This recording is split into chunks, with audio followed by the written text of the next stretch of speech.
Hey everyone, and welcome back to the Deep Dive. Yeah. We always get requests to tackle those topics that maybe seem a little intimidating at first. Oh, yeah. Okay. And today's no different. We're going to be diving into legacy wealth planning. Ooh, legacy wealth planning. Yeah. And I know what you're thinking. This is for, the super rich, right? With it, Maybe yeah. not for me. Maybe not just yet. Yeah.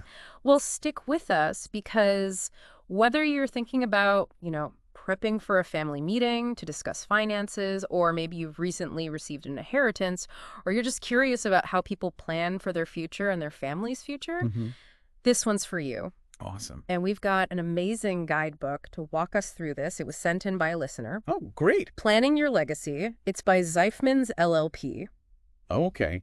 And it is packed with insights, let me tell you. I bet. This is not just for, the millionaires out there. This is for anyone who wants to kind of take control and grow their wealth over time, make sure their loved ones are taken care of, and, pay as little in taxes as legally possible. Right. Who doesn't love that? Who doesn't love that? Exactly. So with that in mind, we're going to keep a few questions in mind as we go through this deep dive. Okay. What are the essential things to know about legacy planning, even if you're not, rolling in millions just yet? Yeah. And what were some of the things that surprised us in this guidebook, right? Yeah. There were a few things that really caught my eye. Okay. And most importantly, what can you actually start doing Right. today, wherever you are financially, to get that ball rolling? Yeah. Love it. So right off the bat, the Zeifman's guidebook, they hit us with a stat that I found kind of shocking. Oh, my. Almost half of Canadians Wow. do not have a thorough financial plan in place. Okay. Not just for, their legacy after they're gone, Right. but just in general. Mm. So that's a lot of people, A lot of people, yeah. kind of flying by the seat of their pants. Yeah. No plan. No plan when it comes to money.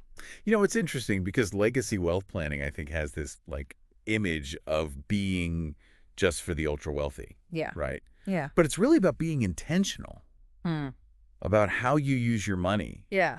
About making sure that your family is protected no matter what. Yeah. And maybe even thinking about how you can leave a positive mark on the world. Absolutely. And, it's like, if you were to build a house. Yeah, great analogy. You need that strong foundation, but you also need the roof. Right. The walls, the plumbing. Yeah, all those. All the things that make it a home. Make it a home, yeah. Not just this empty structure. Exactly. And speaking of building a house, you wouldn't start planning the day before you move in. Right, absolutely not. Would you? No. No.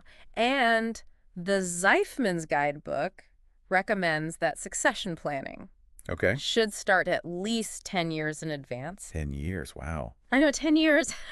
That seemed like a lot to me. But, when you think about it, especially if you're talking about a family business, Mm-hmm. and they mentioned only 30% make it to the second generation. Really? Wow. Yeah, unfortunately. Why is that? Well, often it's because there wasn't a plan. Ah. Imagine that the founder, the person who started the business, Yeah. is so tied into it, it can't function without them. Right. Or the family ends up fighting because no one actually discussed Wow. who gets what. Right, okay. So these things need to be addressed and talked about beforehand. Absolutely. Yeah, and it makes you think, right. Okay, now, charitable giving, that's something that I feel like people often think about, maybe later on in life. Yeah. But this guidebook says it can actually be a strategic part of legacy planning. Oh, interesting. Okay. Yeah. So how do we do that? Well, they say in Canada, Mm-hmm. you've got a few options like direct donations, which are pretty straightforward, Right. but they might not offer the same tax benefits. Oh, okay. You've got charitable foundations, which give you more control, but they can be a little bit more complex Right. to manage. Okay. And then you've got kind of this middle ground, which is donor-advised funds, Okay. which give you a little bit more privacy, and they're not too tricky to manage. Right. I see. But this is where it gets really interesting, and I was fascinated by this. Oh, tell me. The guidebook says that you can actually use things like insurance or flow-through shares Okay. to actually boost your charitable giving. Oh, wow. Yeah. So how does that work? So imagine, right? Yeah. You've got some stock that's done really well, Mm-hmm. and you're thinking, okay, I want to donate to this amazing charity. Right. Instead of selling the stock, paying capital gains tax on that, Yeah. and then donating whatever's left over, Yeah. you can actually donate the stock directly using these flow-through shares. Oh, okay. And that way you avoid that capital gains tax hit. The charity gets more money. Wow. And you might even end up with a bigger tax break. So everyone wins. Everyone wins. I know, it's pretty amazing, right? Yeah. That's definitely not something I would have thought of. Yeah, super clever. Okay, so let's talk about something that I know a lot of people find a little bit confusing, Uh-oh. which is tax minimization, Yeah. right? Yeah. Now, I think it's really important to remember this is not about like dodging taxes or anything like that. Right. This is about using the rules to your advantage. It's like finding those little secret level ups in a video game. Right. Exactly. Yeah. Like, those are totally legal. They're there for you to use, but you just need to know how to use them. Exactly. Yeah. And the Zeifman's guidebook actually mentions some really interesting strategies. Like what? So, for example, there's this thing called an estate freeze, Estate freeze. which basically helps to shield future growth from taxes. Oh, okay. So break that down for me. Mhm. So imagine you've got a business, right? Yeah. And it's doing incredibly well. Mhm. An estate freeze basically lets you kind of freeze the value Okay. of the business at a certain point, and then any growth that happens after that point Right. is then kind of attributed to your beneficiaries, which would often be your children. Oh, okay. So this can help reduce the tax burden when you eventually pass that business on. I see. So it's like being proactive and thinking generations ahead. Exactly. Exactly. Does that make sense? It's all about being proactive Yeah. and thinking long term. Yeah. So what are some other tax minimization strategies that people should know about? Well, the guidebook also talks about things like incorporating your business, Okay. income splitting with family members, maybe using trusts strategically. Okay. These are a little more complex and something that, you definitely want to seek professional advice on. Right. But it highlights the importance of having a tax plan Yeah. that's tailored to your situation. Yeah. No one size fits all. Absolutely not. Yeah. It seems like the common thread here is thinking long term, Mm-hmm. right? Yeah. And that kind of brings us to another key area, Okay. which is wealth management. All right. Let's talk about it. It's not about, get rich quick schemes or anything like that. Right. This is about making smart choices Yeah. consistently Mm-hmm. over time. It's like training for a marathon, right? Yes. Not a sprint. Love that analogy. You need that strategy, the Yeah. consistency, Yeah, and the ability to kind of adjust your pace Yeah. as needed along the way. absolutely. So when it comes to investing, Yeah. how do you decide what's right for you? Right. You hear about this whole active versus passive investing. Mm-hmm. Yeah. It seems a little confusing to me. Yeah. Well, think of it like this. Okay. It's like cooking, right? Okay. Do you want to cook every single meal from scratch? Yeah. Or would you rather just use like a meal kit service where everything's prepped and portioned out for you? Okay. I see where you're going with this. Yeah. So active investing, that's like, you're in there, you're picking individual stocks, individual bonds. Okay. You're really hands-on. Yeah. You could potentially get higher returns, Mm-hmm. but there's also more risk and a lot more effort involved. Right. Passive investing is more like those meal kits. Okay. You're getting a pre-selected mix. Yeah. It's usually tracking a specific market index. Right. Lower fees and a lot less work involved. Okay. I love that. Yeah. So active is like you're trying to beat the market. Yeah, you're trying to outperform. Yeah. And passive is more like going with the flow. Yeah, exactly. Okay. And the Zeifman's guidebook actually says there's no like one-size-fits-all approach. Right. Right. It depends. The best investment strategy for you will depend on your goals, Mm-hmm. your risk tolerance, Yeah, and how involved you actually want to be in that process. exactly. Find what works for you. Yeah, exactly. But even with the best laid plans, Mm-hmm. life can throw some curveballs. Always, yeah. Right. Yeah. So the guidebook also talks about this idea of protecting your assets, Okay. not just growing them. Right, so it's not just about making more money. Yeah, It's also about protecting what you've already earned. exactly. Okay. So it's almost like if you were to have this beautiful garden, right? Mhm. You've put all this time and effort Yeah. and cultivating it. Yeah. You want to protect it from, pests Right. or unexpected weather. Exactly. Build a fence around it. Exactly. You Yeah. got to build that fence. Yeah. So we're talking about insurance here. Yeah, Yep. sure. But it's not just about, car insurance Right. or home insurance. It goes beyond that. It goes beyond that. Yeah. So they talk about liability insurance. Okay. which can protect your assets if, God forbid, there's a lawsuit or a business failure, something like that. Right. Okay. Imagine, let's say you own a rental property, right? Yeah. And someone gets injured on the property. Right. Liability insurance could actually help shield Right. your personal assets from those legal claims. Oh, I see. Yeah. And there was another little tidbit in the guidebook Uh-oh. that kind of surprised me, which was about joint accounts. Joint accounts. Yeah. And it's a simple concept, but I think it's often overlooked. Yeah. Anyone that you share an account with has access to those funds, Mm-hmm. and their actions, good or bad, Right. can affect your financial well-being. That's true. It makes you think, we've talked a lot about protecting our stuff, our assets, Yeah. but this guidebook really got me thinking about protecting our ability to earn income. Oh, yeah. Right. That's a great point. Because our skills, our knowledge, our ability to earn... Venture capital. Exactly. Yeah. That's a valuable asset, too. Yeah. Absolutely. And you can have the most amazing financial plan, but if something happens and you can't work, Right. that can throw a wrench in everything. Yeah, and it's kind of like, that old saying, don't put all your eggs in one basket. Exactly. We need to think about diversifying not just our investments, Right. Yeah. but also our sources of income and protection. Exactly. Yeah. Yeah. The Seifman's guidebook talks about that in terms of human capital, which is the value of your skills, Yeah. your experience, Yeah. your ability to generate income. Yeah. And just like any other asset, it's smart to protect it. Absolutely. So we're back to insurance again. Back to insurance. But this time, it's not about protecting our house or our car. Right. It's about protecting our income potential. Yeah, exactly. And so this is where those, living benefits that we talked about, Mm-hmm. the disability insurance, critical illness insurance, long-term care insurance. Right. Yeah. Well, all of those are designed to help if, God forbid, something happens and you can't work. Right. Due to illness, injury, disability. Exactly. And it's like having a backup generator, Yeah. for your income. Yep. If the main power goes out, you've got a way to keep the lights on. Exactly. And here's a point the guidebook made that I think is worth highlighting. Oh, yeah. The younger and healthier you are, Mm-hmm. the more affordable Right.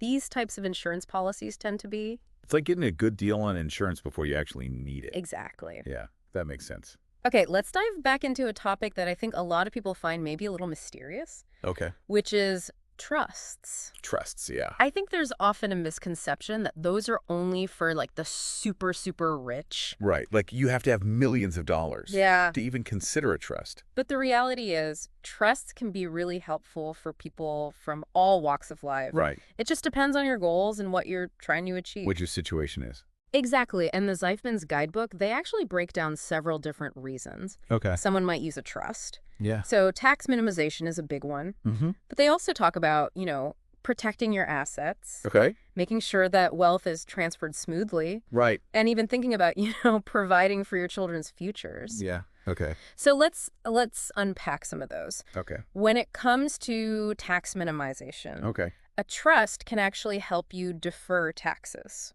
Okay. You can split income among different beneficiaries, and it can potentially reduce your overall tax burden. Oh. So it's almost like you're creating this separate entity Yeah. that manages assets in a very tax-efficient way. Got it. What about protecting assets? How does that work? Yeah. So imagine you're a business owner and there's always, that risk of lawsuits. Mm-hmm. If your assets are held in a trust, Right.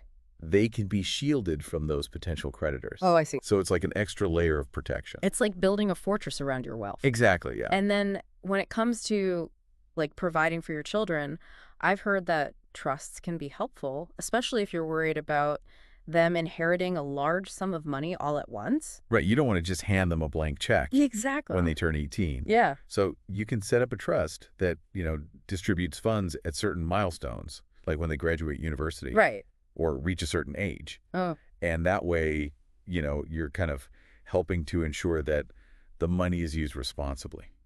Right. It's like giving them a financial safety net, but also a roadmap Exactly. for how to use it wisely. Yeah, you're giving them some guidance. And there's also something called a charitable trust, right? Yes. Yeah. You can set up a charitable remainder trust where you donate assets Mm-hmm. to the trust, Mm-hmm. and it pays you an income for a certain number of years. Okay. And then after that, the rest of the assets go to a charity that you've chosen. So it's like combining philanthropy Mhm. with this guaranteed income stream. Exactly. I love that. Pretty neat way to support causes that you care about. Yeah, trusts can seem complicated, but I think the guidebook does a really good job of stressing that getting professional advice is crucial. Absolutely. You want to make sure you're doing things correctly. Yeah, this is not a DIY project. No. Definitely not. Speaking of seeking expert advice, this guidebook is fantastic, Yeah. but it's not a substitute for getting personalized guidance. Right. Everyone's situation is different. Yeah, and a qualified financial advisor can really help you, navigate all the complexities Absolutely. and create a plan that's tailored to you. It's like having a personal trainer for your finances. Exactly. I love that. They'll help you create a plan, keep you accountable. Yeah, I like that, a personal trainer for your finances. Yeah. Okay, let's talk about something that I think can be both exciting and a little daunting, which is inheritance. Inheritance. Yeah. Whether you're thinking about receiving one or you're planning on how to leave one for your loved ones, Right. It's definitely something that a lot of people think about. Absolutely, yeah. And the Zeifman's Guidebook actually has some great advice Okay. for both sides of the coin.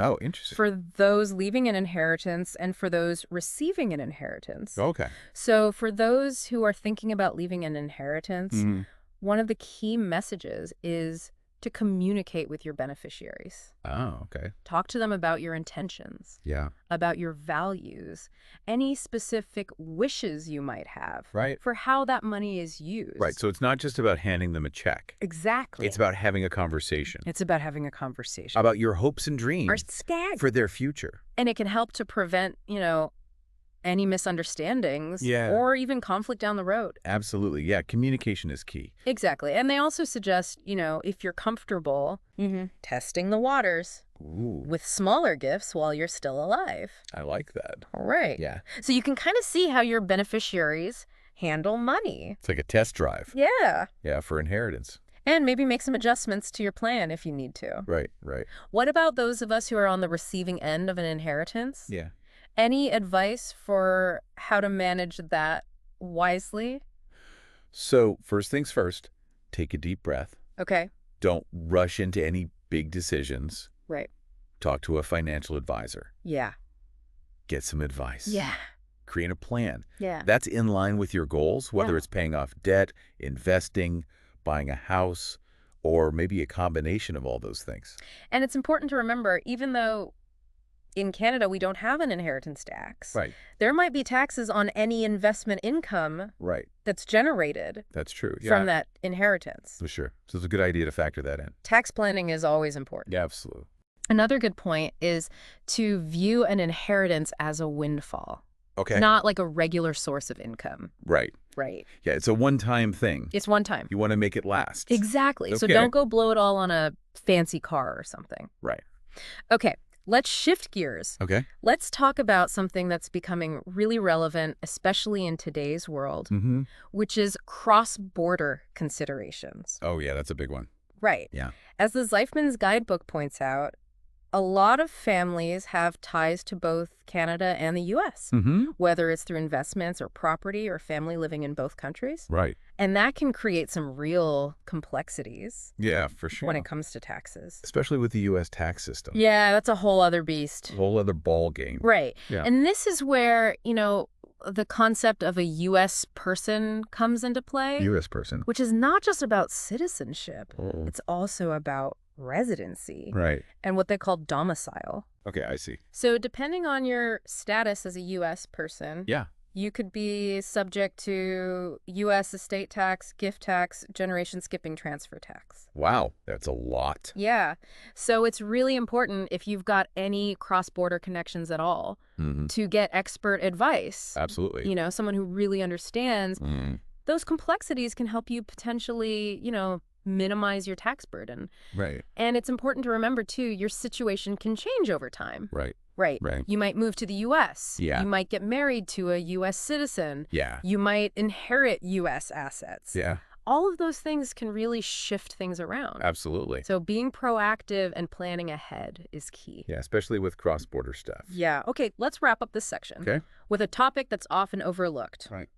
but is incredibly important. Right. Family governance. Family governance. Now, this is where I think the rubber really meets the road, because it's about creating a framework for communication Okay. for decision making Hmm. and for conflict resolution Yeah. within a family, especially when it comes to managing wealth. Because let's be honest, money can cause problems, Oh, yeah. even in the best families. Yeah. And the Zeichman's Guidebook, they actually use this model. Okay. It's called the three-circle model for family governance. 3 circles. It's about ownership, family, and business. Ownership, family, and business. Okay. And it's about understanding how those three areas intersect Right. and establishing really clear processes Yeah. for decision making, for Mhm. communication, Yeah. and for, God forbid, any conflicts that arise. Right. So you're prepared. Exactly. You have a plan in place. Yeah. And the guidebook makes it very clear. This is not a one-time thing. Right. This is an ongoing process. That's like a living document. It is. Yeah. It evolves as the family grows and changes. Right. You have to be flexible. Flexible, adaptable, Yeah. open to communication. It's about creating that culture of transparency, Yeah. trust, Yeah. shared values around wealth. Yeah. And ultimately, it's not just about preserving wealth. Yeah. It's about preserving those family relationships. Absolutely. Wow, we've covered a lot of ground in this deep dive into legacy wealth planning, Yeah, we really have. from succession planning and charitable giving to trusts and cross-border considerations and everything in between.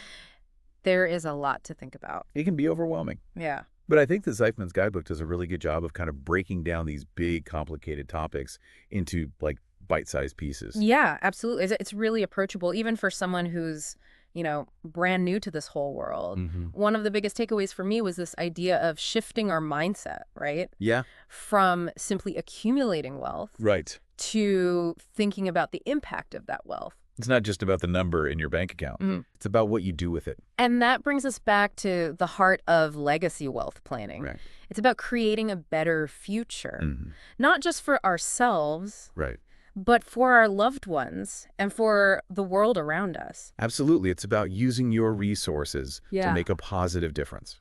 So as we wrap up, let's kind of distill some of these key insights Okay. into some actionable steps. Yeah. Love that. First and foremost, Yeah. it's never too early to start planning. Right? Even if you are, just starting out in your career, Yeah. taking the time to create a budget, even a Mhm. basic budget, starting to save for retirement, thinking about your long-term goals. Right. Yep. These things can have a huge impact down the road. It's like planting a tree. Oh, yeah. Another great analogy. The best time to do it was 20 years ago. Yeah, But the second best time is today. I love that. Yeah. Small steps taken consistently can lead to really, significant growth Absolutely. over time. Second thing, don't let the complexity of this stuff intimidate you. Yeah. Break it down Yeah. into smaller, manageable pieces. Yeah, Focus on one area at a time. absolutely. And remember, you don't have to do everything perfectly right off the bat. It's a journey, Yeah. not a Okay. destination. Right. So, And it's okay to ask for help. absolutely. Yeah. Find a financial advisor that you trust, Mm-hmm. someone who understands your goals Yeah. and can really help guide you. And keep you accountable. Yeah, absolutely. And the third thing, Yeah. legacy wealth planning. Mm. It's more than just money. Right. It's about relationships, Mm-hmm. values, Yeah. the impact you want to leave on the world. It's about making sure that your wealth is used wisely and ethically Mm-hmm. and in a way that honors, your legacy. Right. And that brings us back to that really thought-provoking question we asked at the beginning. Yeah, I love that. What kind of legacy Mm-hmm. do you want to create? Not just with your wealth, but with your life. Exactly, with your life, not just your money, but your time. Yeah, what stories do you want people to tell about you? Yeah. What values do you want to pass What on? change do you want to see in the world? What mark are you leaving? Take some time to really reflect on those questions. Yeah. Write down your thoughts. Talk about it with your family. Yeah, talk to your loved ones about it. And let those answers guide your actions. Because ultimately, legacy wealth planning is about aligning your financial choices with your values. With your heart. Yeah, with your heart, with your aspirations. Yeah. It's about making sure that your money is a tool for good. So we encourage you, as you continue on your legacy wealth planning journey, to approach it with intention, with clarity, and with a sense of purpose. Remember, this is your story. Yeah. You get to write it. And hopefully, this guidebook, Yeah. Planning Your Legacy. And this deep dive. And all the insights we shared today can give you some ideas and some resources Mm-hmm. to help Yeah. you craft a legacy that really reflects who you are and what you believe in. Absolutely, yeah. Thanks for joining us for this deep dive. Yeah, thanks for having me. We'll be back soon with another fascinating topic. Can't wait. So stay tuned.